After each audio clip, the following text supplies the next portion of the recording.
la berline noire de Tols filait à travers le Golden Queen. À l'intérieur du véhicule, la tension était palpable. Roule moins vite, mec, tu vas nous faire remarquer, là. Je le savais que c'était un plan de merde. Seulement voilà, personne m'écoute jamais, moi. On écoute toujours Antoine. C'est bon, arrête maintenant, on n'est pas blessé, ni rien, donc c'est bon. Toujours en état de choc, Tols avait du mal à ralentir l'allure de sa voiture. Il voulait quitter ce quartier au plus vite. À côté de lui, Pierrot tremblait.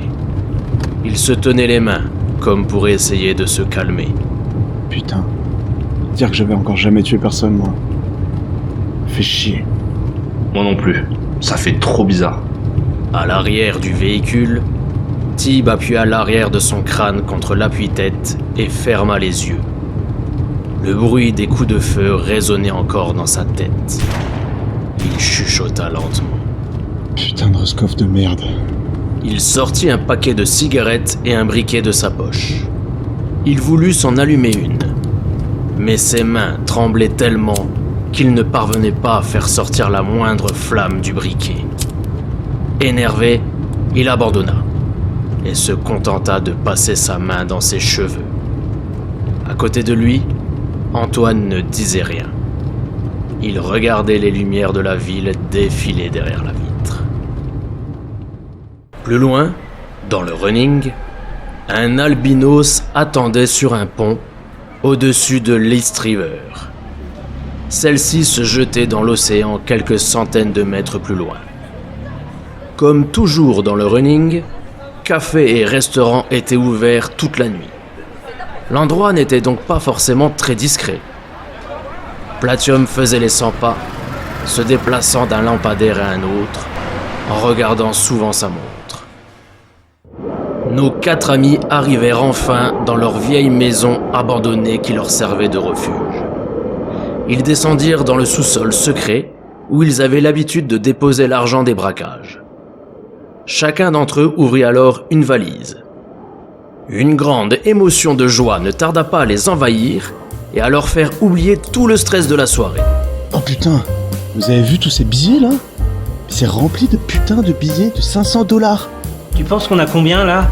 Pouah, mais je sais pas moi, mais 1 million peut-être? 1 million? Ouais, chacun. Chacun? Oh là là, mais ça y est, on a réussi les gars, on est des putains de blindés. Tib et Tols sautèrent de joie.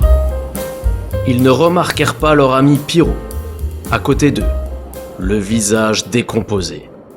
Les gars, regardez ce qu'il y a dans ma valise. Ils tournèrent la tête, leur joie s'estompa aussitôt. Attends, c'est quoi ces feuilles là? Là, regardez le symbole en bas de la page. Ce serait pas la croix d'Hitler, ça, par hasard? La croix gammée. Oui, c'est bien ça. Putain, c'est quoi le délire là? Pierrot feuilleta les nombreuses pages du dossier qui se trouvaient dans la valise afin de mieux comprendre ce qui leur arrivait. C'est plein de schémas techniques et d'équations mathématiques. Et là, il y a le dessin d'un missile, avec le sigle radioactif. Oh non, putain, c'est un prototype de missile nucléaire. Si c'est ce que je pense, un modèle que les nazis n'ont pas eu le temps de mettre au point et sur lequel nos dirigeants travaillent, visiblement. Mais alors pourquoi il y avait des Russes à cette soirée si ce sont des documents qui appartiennent à nos dirigeants? Ce sont pas nos ennemis, eux? Certainement parce que l'homme chez qui nous sommes allés est un traître, payé par les Russes pour leur vendre des informations militaires. Oh non, mais dans quelle histoire je me suis encore fourré, moi? Il eut un long silence. Antoine décida de rassurer ses amis. Bon les gars, pas de panique. Rangeons ça avec le reste et on n'en parle plus. Personne ne saura jamais que c'est nous qui avons fait le coup de toute façon. À quelques kilomètres de là, toujours dans le running, Platium entrait à l'intérieur d'une cabine téléphonique. Il sortit un bout de papier de sa poche et composa le numéro qui était noté dessus. Grand maître, votre contact n'est pas venu au point de rendez-vous comme prévu.